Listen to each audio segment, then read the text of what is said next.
HOA, Karen demands I move my fence, but it's her house that's on my property. When I finally bought my own house, I thought I was leaving behind the constant frustration of apartment living. No more noisy neighbors arguing through thin walls. No more shared laundry rooms with machines that always seem to eat my quarters. And best of all, no more landlords breathing down my neck about every minor issue. It was a dream come true. But, as I quickly learned, perfection often comes with a price. In this case, that price was the Homeowners Association. I knew there was an HOA before moving in, and honestly, I didn't think much of it. I figured it was just there to handle community maintenance and keep things looking nice. What I hadn't anticipated was Elsi. Elsi, the HOA president, had a reputation. Even before I unpacked my boxes, I had heard murmurs from neighbors about her obsessive need to control everything. They spoke of her as if she were a force of nature, an unstoppable, clipboard-wielding tyrant who made it her mission to police the neighborhood with an iron fist. I shrugged it off at first, assuming people were exaggerating. I was wrong. It didn't take long before I had my first encounter with Elsi. Less than a week after moving in, there was a knock on my door. I opened it to find a woman in a beautiful suit, standing there with a clipboard in hand and an expression that immediately put me on edge. "Welcome to the neighborhood." Thanks, I said cautiously. I just wanted to go over a few things regarding your property. I noticed your fence is slightly off from where it should be. I frowned. My fence? Yes, she said, flipping through her clipboard. It seems to extend a bit too far. HOA regulations require that fences remain within designated boundaries. I glanced at my fence.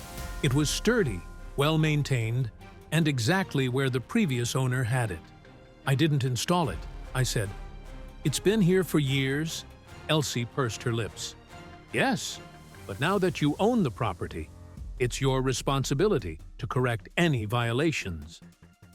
I was already getting a bad feeling about her. I'll have to look into that, I said, not wanting to commit to anything. She nodded stiffly. Please do. The HOA takes property regulations very seriously.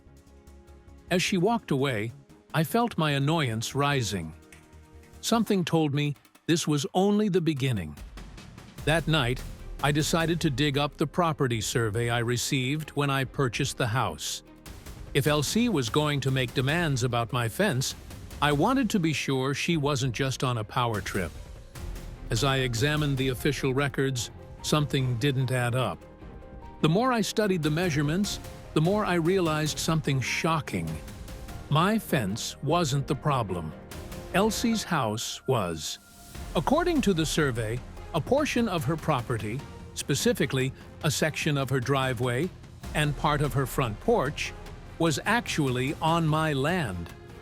I measured again, double-checked the numbers, and even went outside with a tape measure to confirm.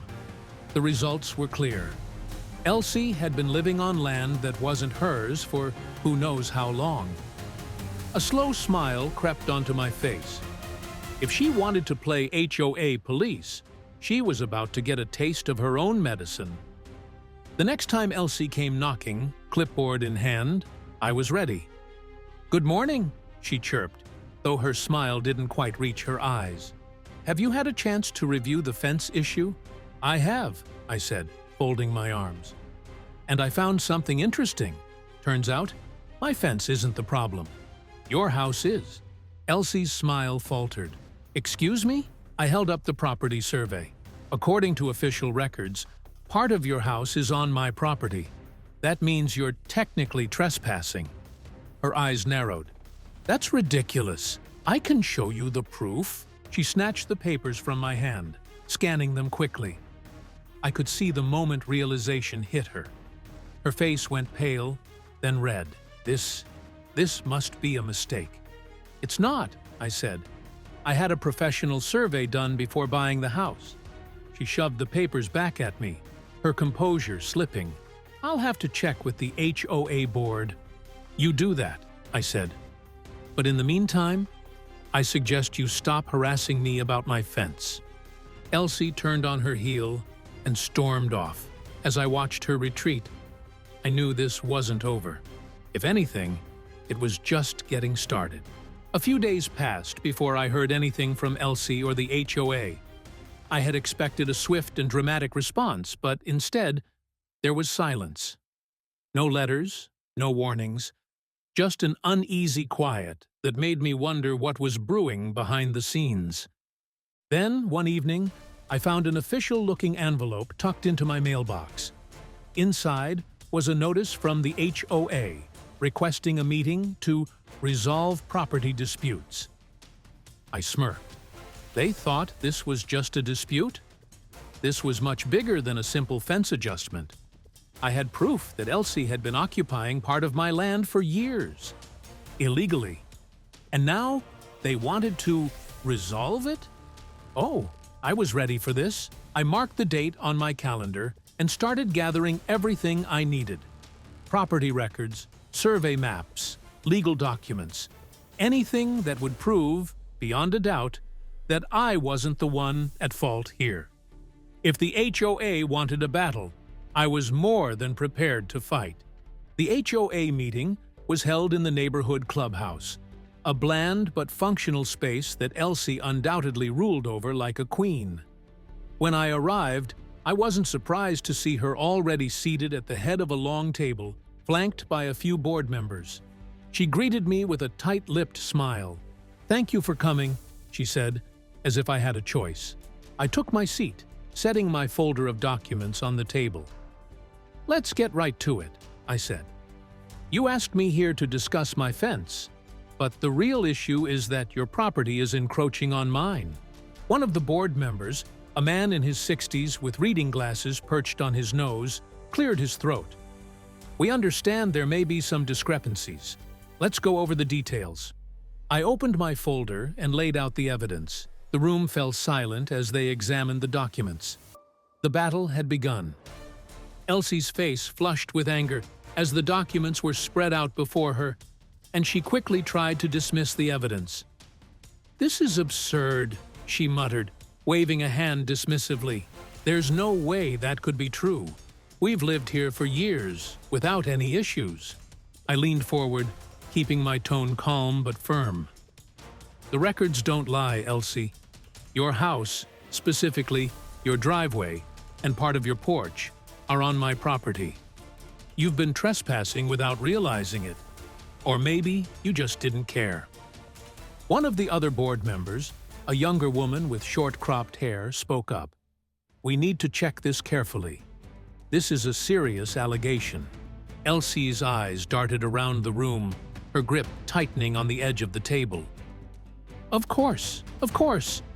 But I don't think this is something that requires a public spectacle. Can't we just resolve this privately?" I shook my head. "This isn't about privacy anymore. This is about what's right. I didn't ask for this fight, but I'm not going to back down. You've been taking advantage of a mistake. And now, it's time to fix it." The meeting turned tense, but the HOA board agreed to investigate. It was a victory for me, though I knew the real battle was just beginning. It took weeks before I received any communication from the HOA again. During that time, Elsi's presence in the neighborhood became more passive-aggressive. I'd see her out in her yard, glaring at me from behind the curtains or whispering to the neighbors, clearly trying to paint me as the troublemaker. Then, finally, I received a letter from the HOA board confirming they had hired a professional surveyor to verify the property boundaries. I smirked when I saw their findings. Elsi's house was, indeed, encroaching on my land, and the surveyor had documented every inch of it. The board, now left with no choice but to address the situation, scheduled a follow-up meeting. Elsi had no more excuses to hide behind. When I arrived at the next HOA meeting, the mood was noticeably different. The tension in the room was palpable. As the board members filed in, they seemed nervous, even a little uncomfortable. I sat down with my usual pile of documents, ready for whatever came next. Elsi, however, was nowhere to be seen. Instead, the HOA board chair, a man named Mr. Thompson, opened the meeting with an unsettling tone. "We have received new information regarding the property dispute," he began, his voice heavy. "And after much discussion, we've come to an unexpected conclusion."